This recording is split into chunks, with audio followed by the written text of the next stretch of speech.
You there, Linda? Yes. Okay. Can you hear me okay? Yes. I don't know why.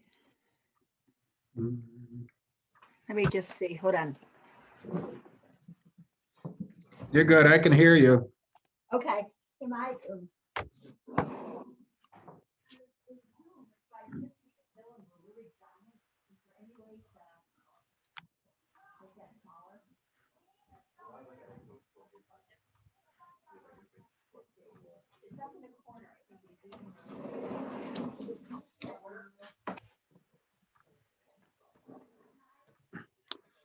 Hi, doctor. How are you? Good, Bill. I'm trying to help Linda here get her view where it's supposed to be. Let's see. No, that doesn't work. Now I can see you. How about gallery view? Well, are there more people on the call right now? No, there's just Linda and Oh. I right now. Well, that's why there are only two of you. I'll tell Linda. Yeah. Yeah, you're on the right view. Okay. You're on the right view. It's just there's two of you the ones decided. The more people come in, the Okay. deal gets Well, it smaller. doesn't do that. You're on the gallery view. Gotcha. There's just only two people in there right now. Thank you, babe. You're welcome. Still, sorry, Bill. That's okay. I just got back from Delavan. We did 500 shots today. Oh, wow. Yeah. I mean, it's a good thing. That's great. You know, the more people we get vaccinated, the better we'll be, and we'll hopefully get back to normal. Yeah. Yeah. They've been doing quite a few in the county lately, so that's good. Yeah, we did 500 today and we do 500 tomorrow. Oh, wow. So we're doing good. Good evening, good evening. Good evening, Oh, hi, Gary. How Gary. are you? Not too bad. How are you, sir? Good, thanks. Linda, how are you? I'm good. I just told Bill I might fall asleep. My my son is he graduates in May, and so we've been talking about the what's next on his agenda of life. And he calls me last night and tells me that well, we've been talking for a while, but the Marine Corps has been one of his options, and we talked about it last night. And he's like, I think I really want to do it, Dad. And I was like, okay. So he calls me today, and he says, Dad, I'm 100% sure it's what I want to do, but because I'm under 18, you got to go over to the recruiter's office and sign the papers. So he starts his testing process tomorrow. So Yeah, that's fantastic. That's fantastic. appreciate that. We'll see how that goes. I'm excited for him. I was hoping he'd slide into the Army, like his dad, but now he wants to be like his grandpa instead. Oh, I know. My dad was in the Army, and one of my brothers was Marine and the other one was Army. Okay. So yeah, I know Matt and Jess were looking at going into the Air Force, and they would go through the medical part. And Jess had knee surgery in high school. She just ripped her knee up doing the hurdles. And Matt told him, if you don't take her, I'm not coming. So they lost out on both of them. But looking back now, I'm kind of glad it worked out that way. Yeah, he's excited about it. So yeah, that's good. Looking forward to seeing what he does. There's so many kids, even after they graduate, they still don't know what they want to do. Yep. And sometimes it just takes a little longer, but you get there. Yep. Hi, Dan. Hi, Michelle. Hello, hello. My video is not connected. We can see you. Yeah, we can see and hear you. Can't see you guys, so. John might be just a couple minutes late. Okay, I'm gonna try to reconnect. Okay.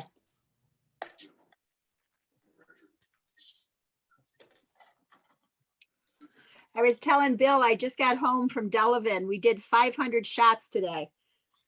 So I got up at 5 o'clock and got ready and got up there. We started at 8 and it was just constant all day long. So if I doze off, just yell at me.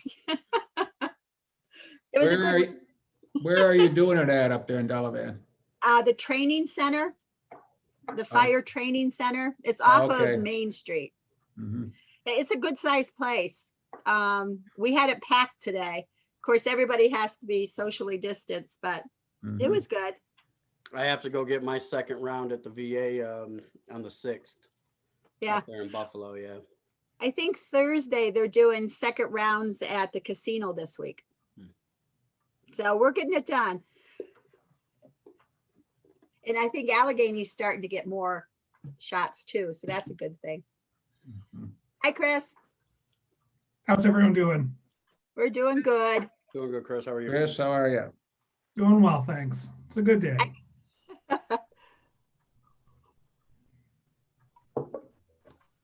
I think every time Chris signs on, he signs on smiling. I always sign on, I'm looking miserable.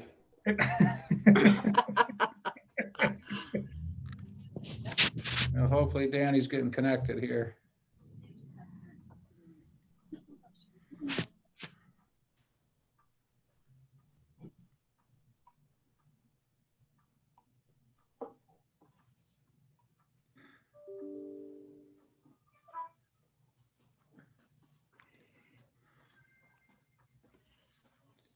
Can you hear us, Dan? Yeah, I can hear you. Okay. Okay. How about video? Do you have us now? Yep, I got you.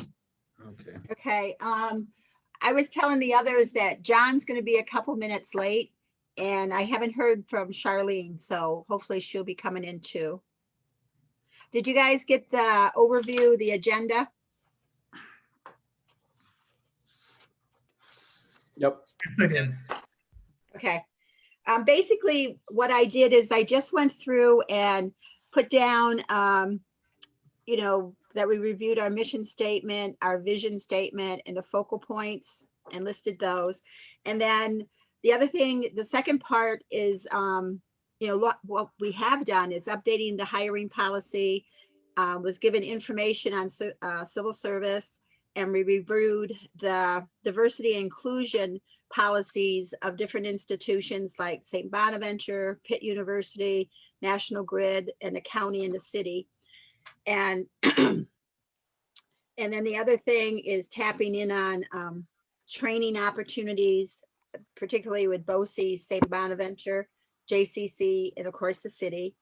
And then the other big one, and I've had a couple of conversations with people about our website over the past couple of weeks, which has been interesting.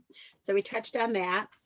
And then the other discussion items have been recruiting, hiring, retention, different barriers, blight, reverse mentoring, city workforce succession.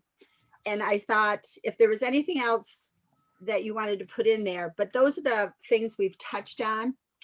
And one of the things that I wanted to do is just get your input as to going forward. Do we want to touch on one particular item and go, in a different direction to focus on? And if so, what would that be? I had an opportunity to talk with Mary Elio this week. I received a text from one of our Asian American people, and they're a small group of people in Olean. And she was telling me how nervous they are. And so I just thought as a committee, if we want to put up a statement of support or give it to the council to bring up or the mayor to bring up. We had quite a conversation, and she was just telling me that a lot of their members are very nervous about what's going on in the country. And one of them, he has a person that works in the same field that was attacked in Syracuse. So it's real to them and it's scary. So I just thought I'd bring that to the committee if we wanted to put out a statement of support, suggest that, the council and the mayor do that. It's just showing our sensitivity and our awareness that that's where they're coming from. So how does anyone feel about doing something? I feel like we should do that. I agree. Okay. Yeah. So maybe Tuesday night, we could bring it up, maybe on public safety, we could put it on Vern's committee to just talk a little bit about it. And like I said, I wanted to just share with Mayor Alio, just so he's aware and the police department should be aware. They're just very nervous. So it's something that we need to recognize. So back to, hi, John. Hi, Linda.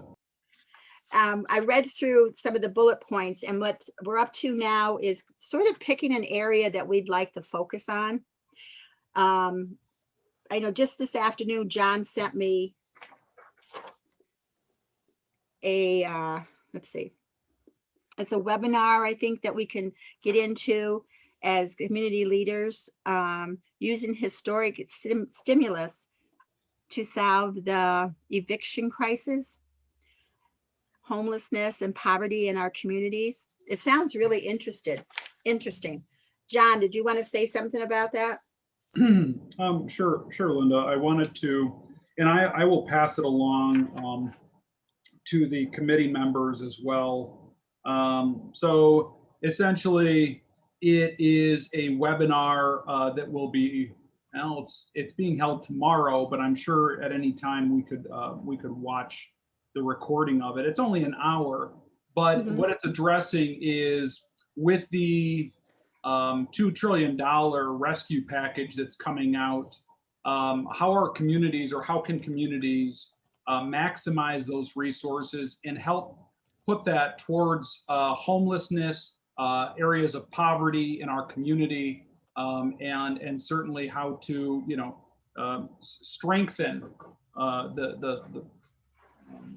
using that money to strengthen your community and probably, in unrepresented or underrepresented areas of your community. So, I agree with Linda as far as we this goes in our committee, picking a lane and kind of staying in it. What should really our focus be?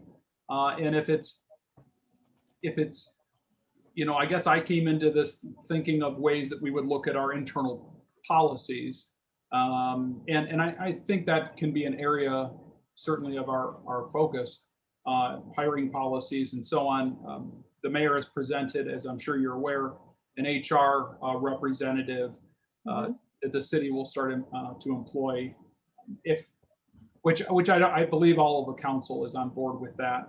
But additionally, ways to improve the inclusiveness in our community. So whether it's looking at different programs, I know we've spent a lot of time, there's been a lot of discussion on the website, and that's something that the mayor and I have had a conversation about just recently.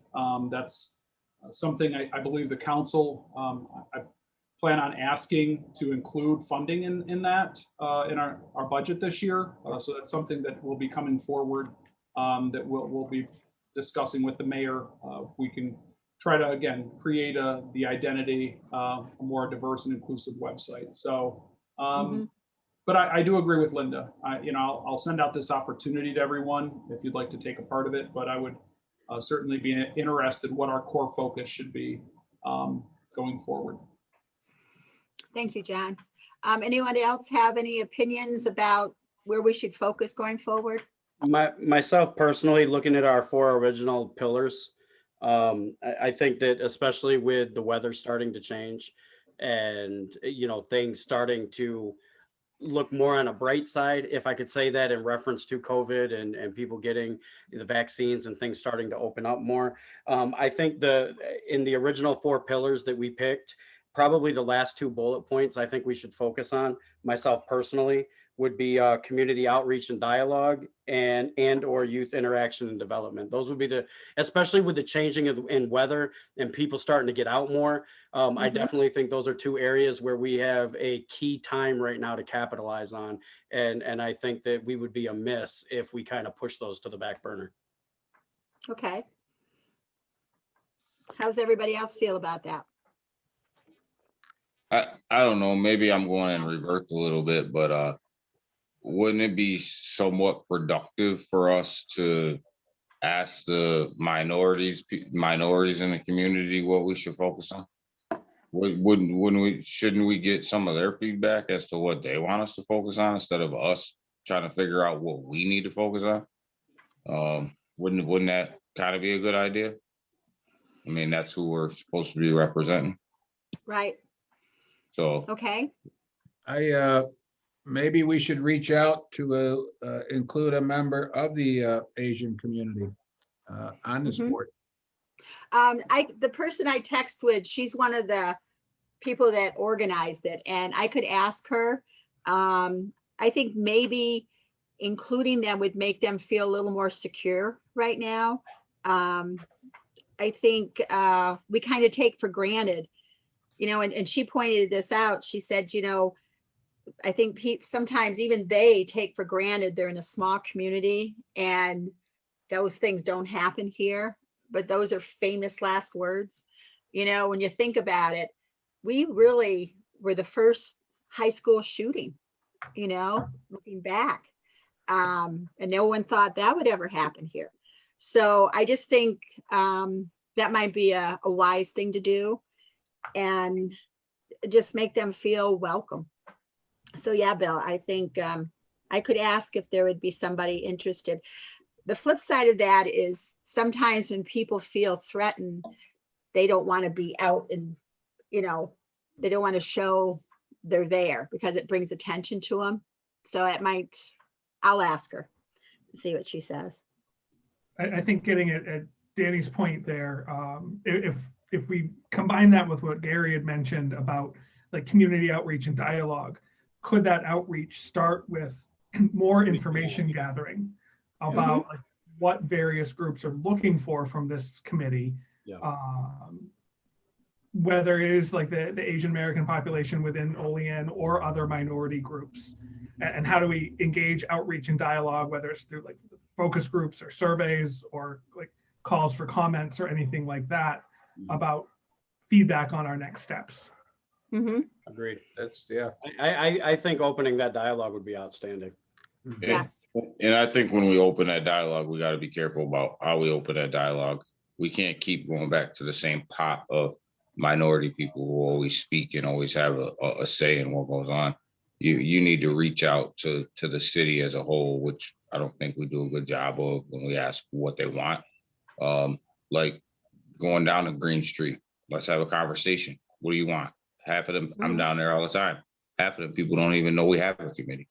So it's hard to know what you want when you don't even know what's going on. So I'm talking about reaching out to the minorities that don't really understand what's going on. We would definitely have to be active in the engagement. Definitely, I think. That's what we're here for. Yeah. Yep. Also, I think the, other groups that are minorities, we have folks, and I'm trying to think outside of just, ones that come off the top of your head, but like folks with disabilities, they feel very marginalized by society. And just kind of think of different people that we can reach out to. And if somebody has a contact person or someone that they think that we can go through to maybe even invite them to come on and talk, You know, I think the best thing you can do is get somebody else's perspective on life, on what they're going through. Well, Yeah. I'm the head of the Cattaraugus County Developmental and Mental Health Subcommittees for the county, so I'm pretty sure we can get somebody. I Okay. used to reach out quite a bit to Lenny Ligori, Directions in Independent Living. And He's retired. yeah, I know, that's what I was gonna say. He has since retired. But maybe we can reach out to that organization also. Hmm. And it can give us some input. Right. And I think mental health, I think that's a biggie. Mhm. Yeah. I think sometimes people, you know, and I've done this myself, when you're walking down the street and someone's, especially a young person, if they're acting kind of strange, the first thing that comes to mind is, oh, they're on something. But many times it's mental health and they're not on their meds, or, you know, they're taking them wrong. And I think sometimes we just assume things we shouldn't. So that's another group that I think we need to Yeah, tap we into. can reach out to, I know, what is it, the guidance center Mhm. is one that we can reach out to. I know some individuals that work with them that we can reach out to, as well as some of the veteran organizations in the area. You know, as far as that's concerned, you know, talking about mental health and the lack of, like when the Legions and the VFWs had to close for that extended length of time, there were, Right. you know, avenues where people would get that support that disappeared, you know, and that type of thought process wasn't necessarily considered early on during this pandemic. And, you know, people are trying to pick up the pieces now. So, You know, and Gary, along those lines, a lot of folks went to Bath or Buffalo for services, Yeah. and they were almost cut right off. Yeah. And so they really were on their own for a while. yeah, they were. I like, You know, a few minutes ago, it was mentioned, Who's gonna do that? I think, Chris, I think you mentioned in your, while you were talking, you said maybe a survey. And I'm just thinking, should we give a survey a try? You know, using Survey Monkey, put it out there and see what we get. Yeah. What do you think? What's everybody think? I'm not against surveys. Surveys serve a purpose, but surveys are also subjective. They're subjective to the people that have access. They're subjective to the people who know that they're there. And they're not going to get necessarily to the people that you want them to. I'm talking about doing outreach to the people that are in the weeds, not to the people that are 500 foot above the weeds or 1,000 foot above the weeds, but the people that are living in the weeds. You know, the people who we're supposed to represent, the ones that are living paycheck to paycheck, the ones that are having trouble paying their rent, the ones that are the true minorities in the community. That's who I'm talking about reaching out to. And a lot of them ain't filling out a survey. Yeah, So I volunteer at the food pantry, and those are the folks living paycheck to paycheck. And another group that's very understated is our seniors. Those folks, we've seen them in double numbers coming to the food pantry. You can't live on Social Security alone these days. And that's what they're doing. And they're usually single people that their spouse has passed away or they never married. And they're out there on their own. And, you know, the stories we hear at the food pantry are just heartbreaking. So I think there's a lot of places for us to reach out. And I think, I don't know if you want to do it as have somebody come or talk to someone that represents them, or just talk to them individually. I mean, what do you think about, which way would you want to go with that?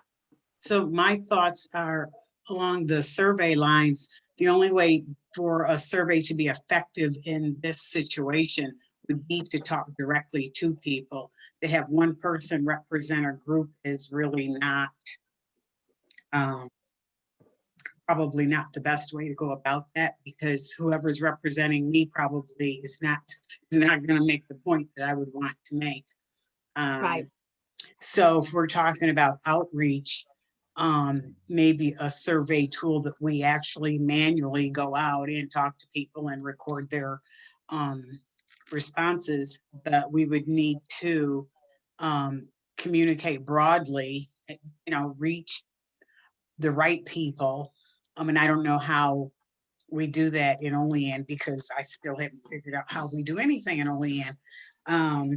But we would need to think it through so that it was an effective process, because otherwise, like Danny said, we're not reaching, we're not getting down in the weeds where people live, so. Mhm. You know, the other thing to keep in mind is many of these folks, they don't want to tell you about what's going on in their life. And I think they put up barriers. I see that at the food pantry. I've seen it as a nurse when we have mental health folks or domestic violent women come in. They don't want to talk about their lives per se to a stranger. So I think that's one of the barriers that we're going to have to overcome. Well, neither do poor people and people of color that are really down in the weeds either, because they don't trust a lot of people. So you better, go in there with some trust factors, because Mhm. they don't got it, and that's why we're here. Right. Well, So, the only other comment I would make in that regard is that our job is to present the opportunity and bring it to them. We can't, hopefully our approach would be compassionate and gentle enough that they would feel some level of comfort in sharing information. But if we can't get that, then we're not going to be able to help anybody anyway. Yeah, and Charlene, that's why I said it's all about how you bring it to them with that trust factor, right? They got to trust you, right? So it's all about presentation. But if we really truly as a city want the information, we could get the information. It's just going to take some work to get the information. But if we really truly want to hear what the LGBT community says, the minority says, the Asian community says, the poor people in the community says, if we really truly want that feedback and are willing to accept that feedback, we can get it. It's just going to take some work. Yep. No, I agree, Dan. I want to bounce back for just 1 second. When we were talking about a while ago, I guess we were talking about the physically, handicapped people in the community. Obviously, we have a really large proportion of people with disabilities that live in our community. Obviously, my brother was one, and we, we're lucky to have the resources we have within Tandem, previous, the rehab center. And I was talking with some of the members and some of the directors at In Tandem, and there was a valid concern brought up. And I think this is what Danny's talking about, is you don't find out about this stuff unless you have conversations with people. But we don't have very inclusive parks. So for people that are in wheelchairs, for people who, have limited ability, I mean, and I'm not, that's just one example where if our job is to reach out and create an inclusive community, we should have some handicap accessible playground equipment, and we might have some here and there, but it's pretty, playground equipment is expensive, right? But with that being said, that was one feedback that it kind of, this conversation, it jarred my memory, and it's something that we want to include everyone into our community, into our playgrounds, and that's the whole point of what we're doing. So that could be an area that I would like to try to focus on as well, is paying attention to that segment of our society.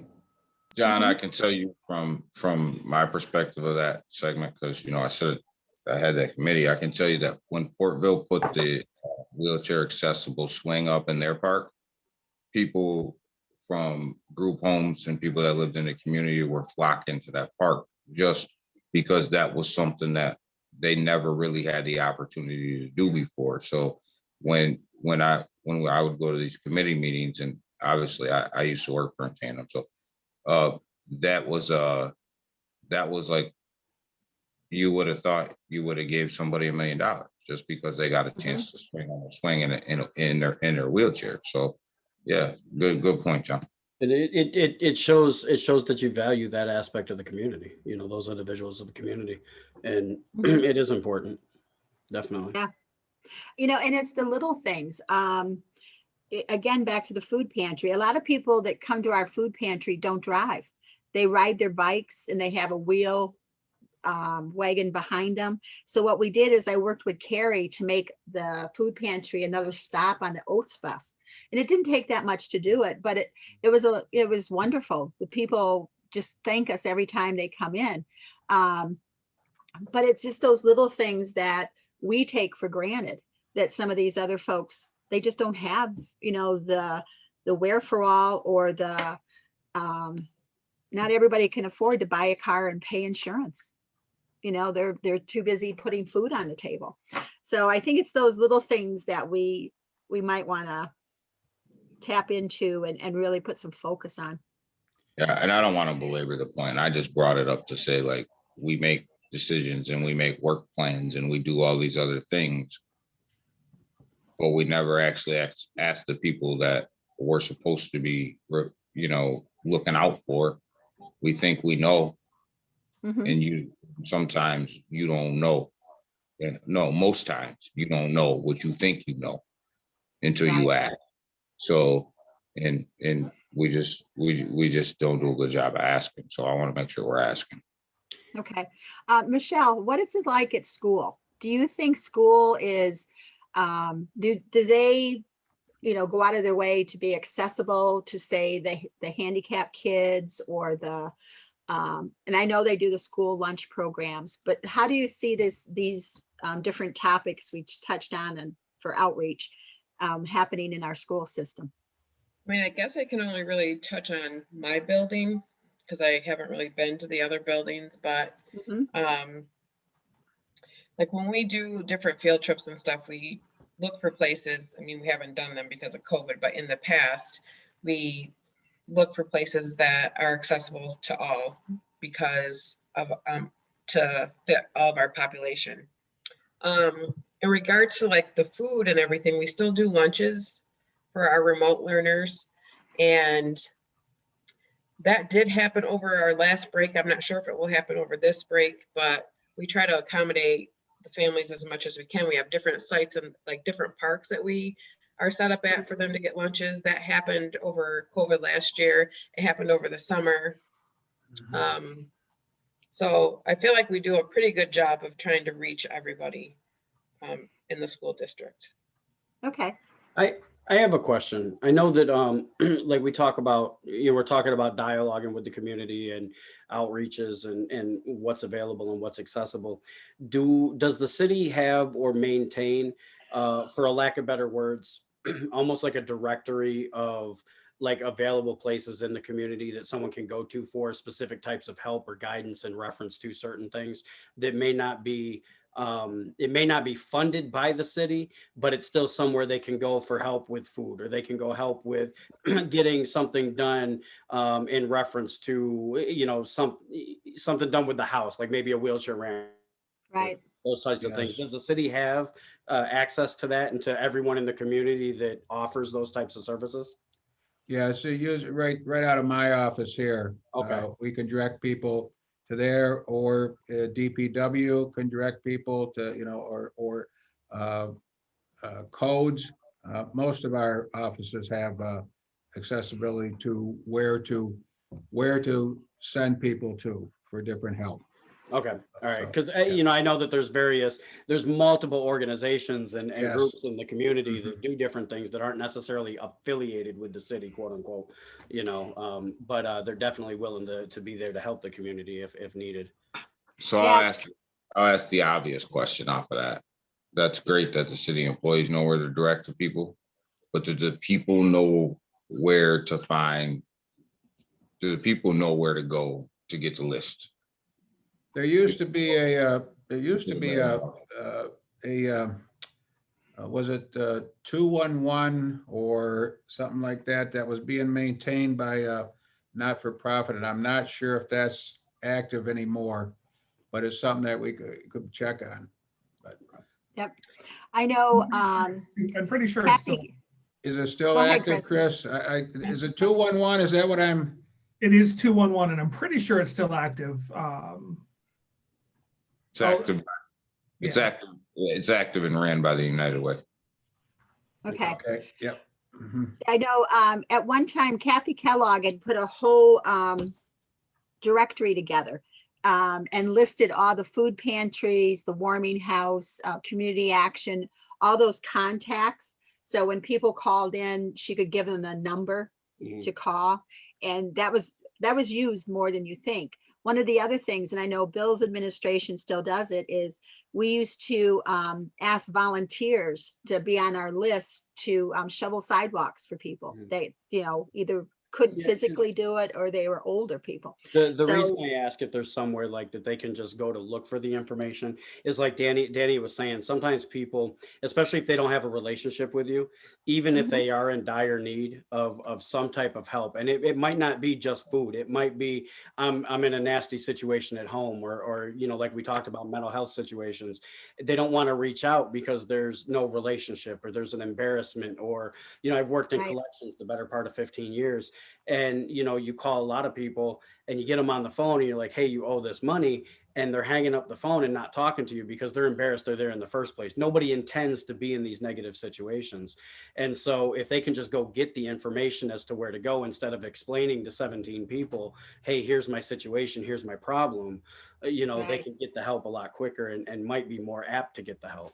So just food for thought. Yeah, Okay. that's a good comment. It's probably an area that we are weak in our website, and that can be enhanced there with more of that information there. So, And I know we also have access to like different places that can help if we have families who come in and they're having a hard time. We get training we have people come in and speak to us about the different programs. So I know at the school level, if we know of a family who is having issues, we can direct them in the right direction. mhm. That Mhm. usually happens like at the beginning of the school year.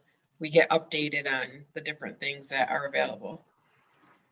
Yeah, Good. something that comes to mind, and unless you are in the know, or somebody affiliated with one of these many different agencies, non-for-profits in our community, one that comes to mind is like the interfaith caregivers. They give free rides to doctors' offices and doctors' appointments. And the city could do maybe utilize our website to provide just a basic, here's the contact information, here's the number, here's the email, whatever, here's the service they provide.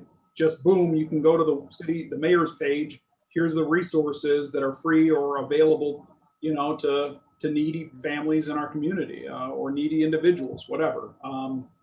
So yeah, I think information's power, and if we can help to facilitate that, that's a great thing to do. So I just want to bounce back, because I don't want to lose the traction that we've got going.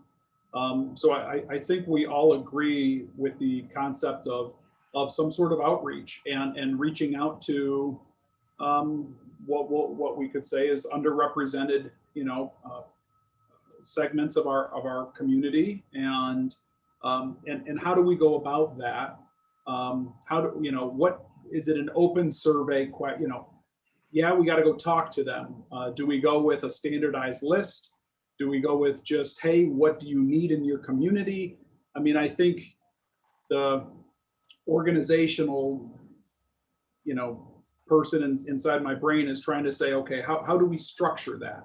And then how do we as a group facilitate it? So I'm interested in ideas. I do like, obviously the easiest way is SurveyMonkey, but Danny brings a good point up. Some of the people that, most of the people that we're probably trying to reach out to are not going to maybe have access or find it on SurveyMonkey. So it takes some legwork and it takes some talking to. So I'm just curious what maybe some thoughts are there. When you were talking, John, I was thinking, our church does a lot of outreach and volunteering at the warming house. And maybe that would be like, for example, I could go there and talk to folks and see how it's structured and who volunteers and just see what those folks, it's a great place to go and get food, but what other resources or what other issues are going on in their life that aren't being addressed? You know, that's just one little area. I But think we that should, just came to mind. I think we should come up with standardized questions, go out in the community, ask them, and come back here with the feedback. What do we really, I guess the question with any survey or anything that you do, they're trying to grab data is ultimately, what are you trying to accomplish? What are we trying to accomplish at the end of it all? Well, we want to know what people want to see the diversity committee do for them, right? Well, what are we here for? What are we doing for them? So shouldn't them be the questions we ask? I mean, I just kind of try to come at this thing from a perspective of simplicity and, you know, get down to the bare bones of what we're trying to talk about and not go all over the place. What data are we trying to collect? How are we going to collect it? And then what does the data tell us when it comes back? It literally is, to me, in my head, it's that simple.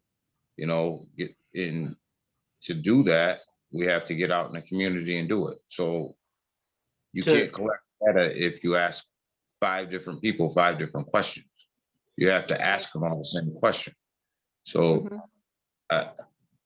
you know, but I'm definitely good with, and I think that there's definitely a need for standardizing the questions. I think to both Danny and Linda's point, Danny first talking about, you know, the lack of trust. So some neighborhoods you go in, especially if you don't live in that neighborhood, you know, they're not going to open the door. They're going to peek out the window and look at you, or, you know, look out the peephole, and they're going to go about their business a lot of times because there is no relationship. There's no trust, whatever the case may be. Where on the flip side, I know working with, you know, my church and the soup kitchen and the food pantry that my church operates, you have people from all over the city that show up that talk to you about just about everything, just because, you know, because you're there to listen. So I think both are great avenues as far as to obtain the information, but regardless of where we're going to obtain the information, still need to be the same. Otherwise, like Danny says, your data's all over the place and you're not getting anything solid and concrete. So I think first we've got to come up with, okay, what are we going to ask? And yeah, you can say, what do you want to see the diversity committee do? Okay, well, that question alone can turn into Family Feud. You know, you can ask 100 people, well, you know, what do you want to see the diversity committee do? And you can end up with 100 different answers. You know, so we've got to find a way to dial it down some, in my opinion, instead of leaving it that broad. I see questions more or less on the lines of, do you believe that you're valued in the city? But, you know, things like that, things of that nature, very simple, very to the point. Do you think that you're valued in the community? Do you think the city of Olean values your race? Do you think that they do enough to showcase, you know, your different beliefs? Do they do enough? Just simple questions like that. And by no means do them need to be the questions, but very simple, very to the point, where we can come back here and say, look, based off of this data, here's what we have, right? And here's where we need to put the work in. And here's what people are really, truly, really saying about what's going on out there. And you know, I think when you get too complicated, you can't quantify the data. Agreed. And I think also in asking the questions, we've got to be prepared to not like some of the answers. You know, some of the information might be a little uncomfortable, or what the general populace might not expect, because they're outside of the realm of where those answers may come from. You know, and I think to not be prepared for reality would be unwise, honestly. So I was thinking like some basic foundational questions might be like the age group the person is in, and whether or not they've been a resident of Olean less than 10 years or 10 years plus. And then maybe a question that asks, do you know what diversity is? Because some people probably, don't really understand what diversity is. And then we define what those next questions are going to be to determine what it is we're trying to find out. But I do think that the length of time somebody's been a member of the community and age group, I think those things will impact what we're trying to find out. And that's just an opinion. I have no Charlene, real- just for when the questions do come up, I do love the question of how long have you been involved in, how long have you lived in the city? Because I think you'll get a wide range of answers depending on how long they've been here. Right. I think I know how that data will play out. If you haven't been here that long, you'll probably, your answer will be a whole heck of a lot different than if you're ingrained into this, community and you think you're diverse. Well, and one of the, that's a good point, Daniel, because one of the things that we might discover is a different perspective from someone that's only been here 2 years. We might learn some stuff. I think we'll learn a lot if we ask that question. I think we'll learn a whole lot about what we think we're doing. Yeah. And And I one think you'd be question I had, surprised. would we ask them what their ethnicity is rather than make an assumption just because somebody looks like a Caucasian doesn't necessarily mean they are one? So would we want to go there? I mean, would that be an appropriate question? I look like a Caucasian.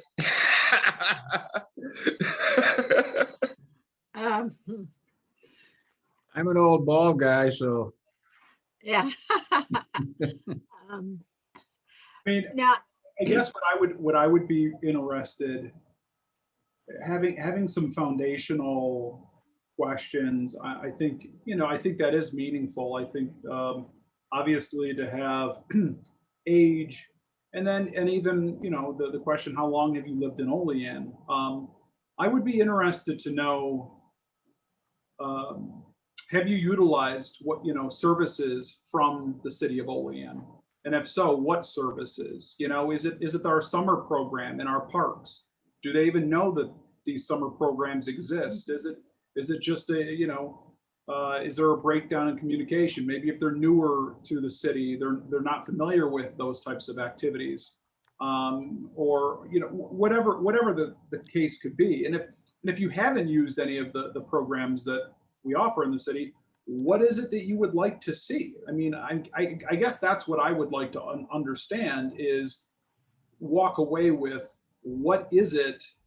I mean, that was kind of the starting point of our conversation that Danny said, like, what is it you want to see? Like, if you don't utilize what is out there, whether it's the Bartlett House or I don't know, the activities, the swimming pool, the ice skating rink. I mean, all the different things we offer. What is it that you would like to see in our community? So I guess that's something that I would like to get out of it.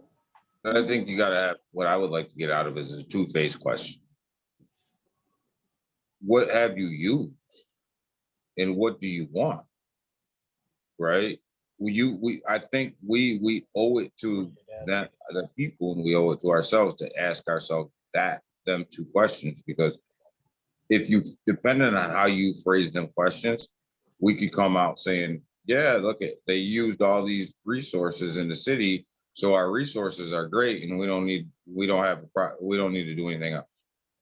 When you don't ask the next question of what do you need, what don't you have, right? Then you never get to a solution. You just get to, yeah, I know where the services are. Yeah, I utilize the ice rink. That's great. Yep. It's great. And I think, I know at the senior center, the Oats bus, that's a regular stop, but also other transportation agencies will drop people off there. But unless they know that's available, they're not gonna to go there. So I think it goes back to advertising, put it in a website, do things like that to make it more accessible. Because remember, a lot of our folks don't have cars, they walk or they don't go anywhere. But so far we have some interesting questions. I think we might want to narrow it down to just a few, because most people aren't going to want to sit and talk to, us for an hour or so.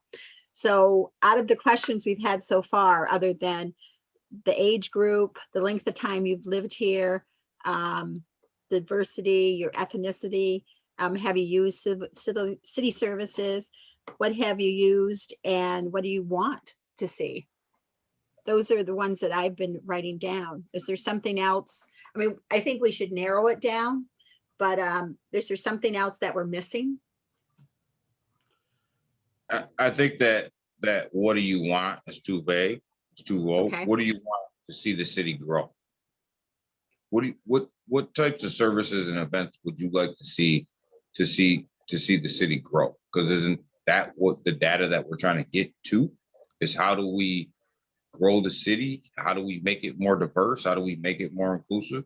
Like, isn't that the data that we want? I'm wondering if maybe we should have like maybe 3 categories to help them focus, because what do you want might be kind of broad. So maybe, what would you like to see in our parks or transportation, or just going from some of the comments we've already made. But maybe just have, we pick some categories, maybe 3 categories. Listening here, some of the services, maybe a question could be what, and we'd have to word it a little better than what I'm going to say right now, but what barriers do you have in receiving those services? Yeah. Is it transportation? Things like that. I'm listening here, and what's been coming to mind is I believe the health department did a survey similar to something like what we're talking about here a year or 2 ago. Mhm. They've done And, a couple. it was to do with the health of the community, and it had a lot of these things. What is your, it was a question like list your 4 or 5 items that that aren't available to you, like Mhm. transportation, medical services. Those may not be the asked questions, but let me see if I can get my hands on that survey, just to give an idea to the committee here on what's going on. I'll try to get that by the next meeting we have. Yeah, I think that would be helpful and important to know what those barriers are. Like, Right. Don was saying, okay, well, what services have you used, or have you used services? If you haven't, why? And if we start asking those, what barriers are there? Well, I'd use this, but I got no way to get there. That type of Right. thing, that definitely be impactful. I think, Bill, you touched on something, and I think it's probably Kathy Mackey at the Department of Aging that could do that. But I guess my question is there somebody in social services that would maybe have that same data at the county that would cover other age groups other than seniors? Yeah, I'm thinking now it was to do with the health assessment for the community. It was with the health department, Olean General Hospital, and there was a committee that was active there about the different health assessments, and Mhm. Cattaraugus County has been consistently getting a low health assessment, and a lot of it's due to well, I know at one time it was the amount of smokers that we had here. That was about Mhm. 6 years ago. It was that, and then it was how many, based on how many cases of cancer that were in the area here, and things like that. So I'll do some digging on that and see who has that survey. That would be some good data to have, but be careful with that data because the health department don't like to go down in the weeds either. Yeah. They like to deal with people that are easy, accessible, And they're not going down in the weeds too far either. So like I keep going back to, if you really want the true information about your city, go to the true people who will give it to you. But the questions will give you a good starting place as far as the types of questions that were being asked, as far as options. Yeah, I was gonna say, aren't we looking to see what type of questions they Not asked? just looking at the data, but looking for Right. the questions that were Right. asked. Yeah.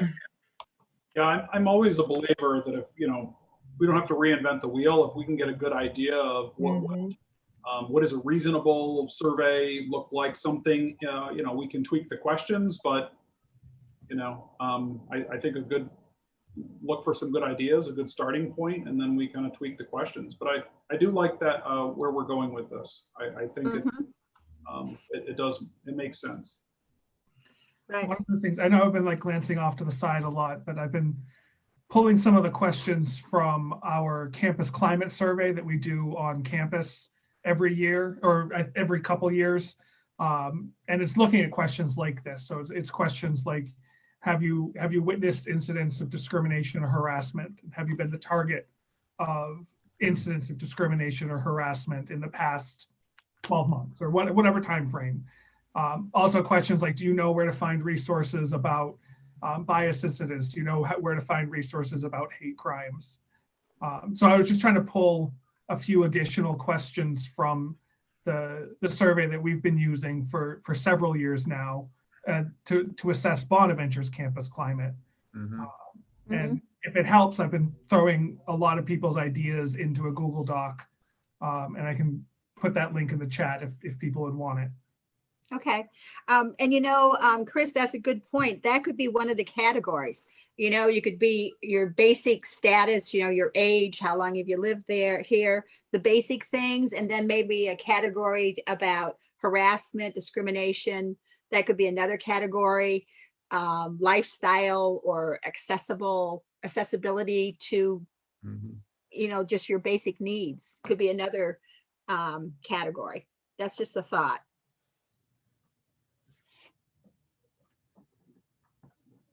I would like to see a question on there somehow, and I don't even know how you would phrase it, for the young kids, because we concentrate a lot on old people and adults, but for the young kids to say, do you plan on staying? If not, why? I think that's important for us to know, and we shouldn't run from that. Let's ask the young kids. When you graduate college or when you graduate high school, do you plan on staying in the city? And if not, why? One of the answers you're going to get, because my mom and dad said I should get out of here. I should go to school and move on. That's one of the number one answers you'll get. Well, and it's probably true. Oh, it is. we don't know it until we ask it. And if your mom and dad's telling you to leave, why? For more opportunities, higher paying jobs, they give you a list of reasons. But let's get to the why. Yeah, no, I agree. I'm not disagreeing. I'm just saying those are the things we've heard over the years. Okay, let me just check here. We're closing in on 7:30. So for our next meeting, and do you want to go to next month instead of every 2 weeks?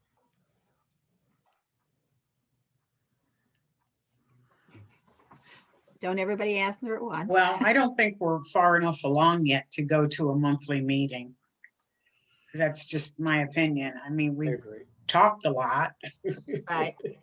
Well, it's sort of like anything. When it's something new, you kind of go through and sort out things and put them in little piles, and then you focus in. So that's how I feel we're doing. I'm fine with going 2 weeks from now. Let me just bring up a calendar.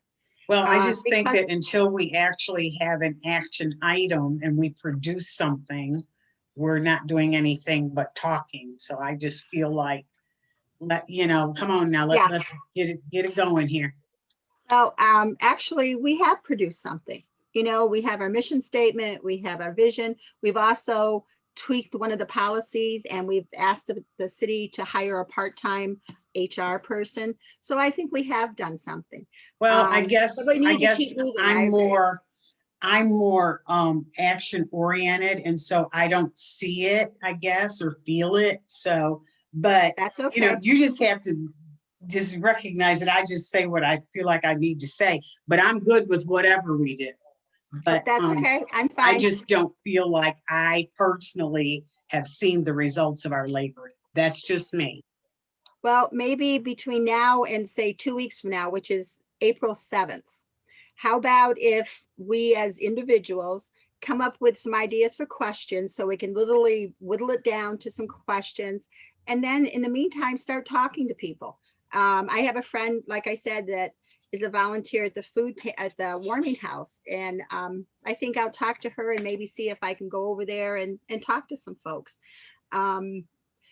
Maybe those are the things we need to start doing, is just take something on our own and run with it.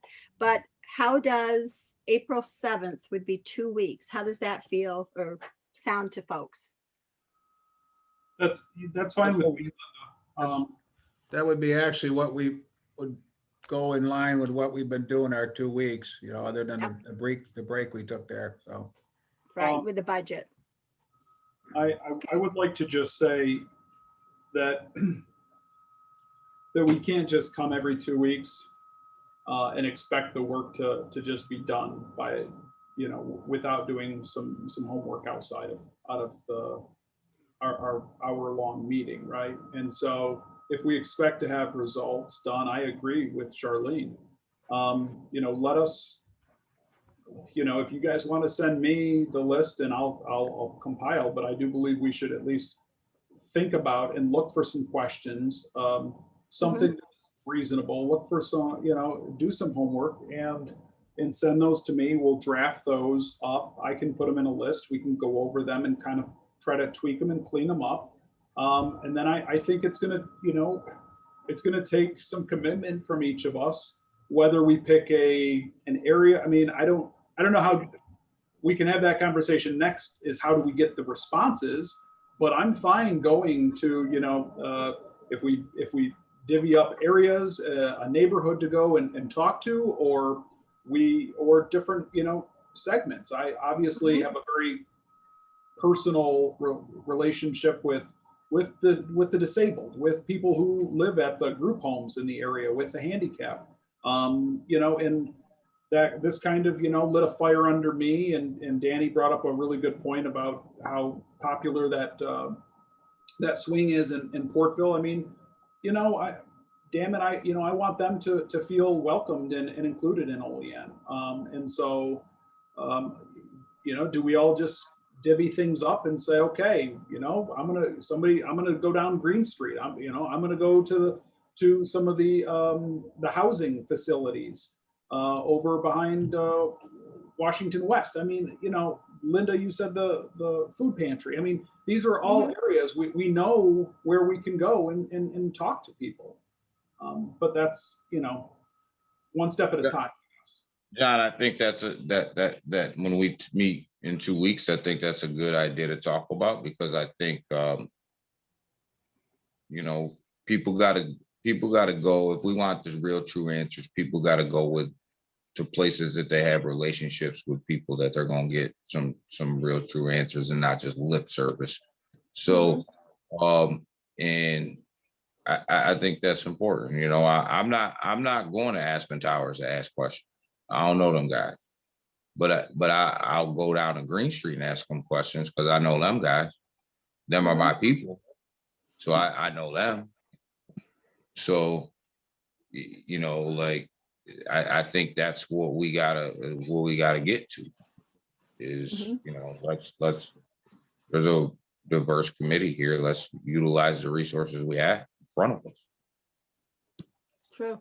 No, and I'm comfortable with the seniors because I spend a lot of time there, and I think they have a lot of knowledge, and they do have a lot of barriers.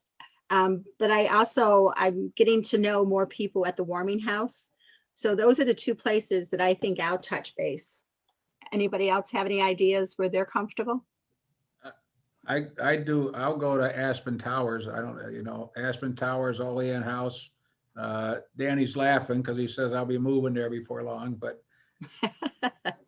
that's, I don't have a problem with that, or the senior courts, over on Alder and that area there, so. Yeah, um, I spend Thursdays there.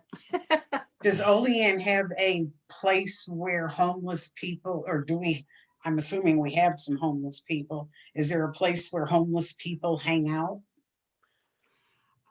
They go to the warming house. Mhm. They, Genesis, the Gen- yeah, Genesis house. I mean, that's another great to reach out, the Genesis House or the various shelters that we have.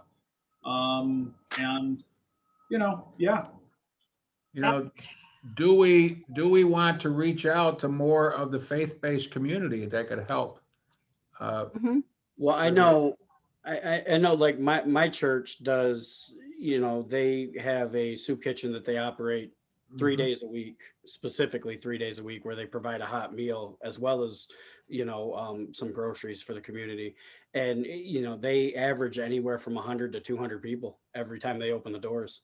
Yep. That are coming in there to get help. I mean, that's somewhere we can go. And then I know we have other smaller like food pantries that we have connections with that, I wouldn't have a problem kind of linking up with them as well, reaching out to them. The housing communities like on 15th Street, Alder Court. I grew up in the 15th Street projects. I wouldn't have any problem going back down to that area. I'm pretty versatile. I mean, wherever you need me to go, I'll go. It doesn't really matter to me. So when we get to that point, I'm definitely Right. willing to step off where I need to step off at. That's not a problem. Thank you. I think we all have our strengths, and I think we're all comfortable in places to just talk to people. Our church does a lot of outreach.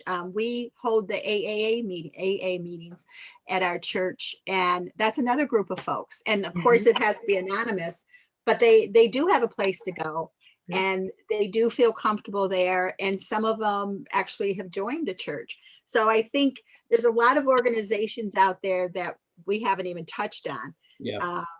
But I think just knowing the people that are really struggling, that we just assume are taken care of. I think that's one of the things that we have to. And I'll think on this for next week, but I was just kind of wondering, do we know anybody, or can we get anybody to get to JCC and get them students, and survey them? Do we? Well, we know somebody who's at Bonhams, but I can talk to Paula Snyder down at JCC. Yeah, I was going to say Paula. And I can take care of Bonus students. Because I'll say this, and I always say things and they don't come out right, but then again, at the end of the day, it doesn't really bother me anyways. But I really want to hear from the surveys what the young people have to say. I mean, I really want to hear what they have to say when we start asking them questions. I think that's a segment of the population when the data comes in that we really need to pay attention to. And so I think with JCC and Bonhams being right here, it gives us prime opportunity to get some of that data and look at it, see what it tells us. Yep. You'd be surprised at the number of Bonus kids that come to the food pantry because they just don't have any money. They're just strapped.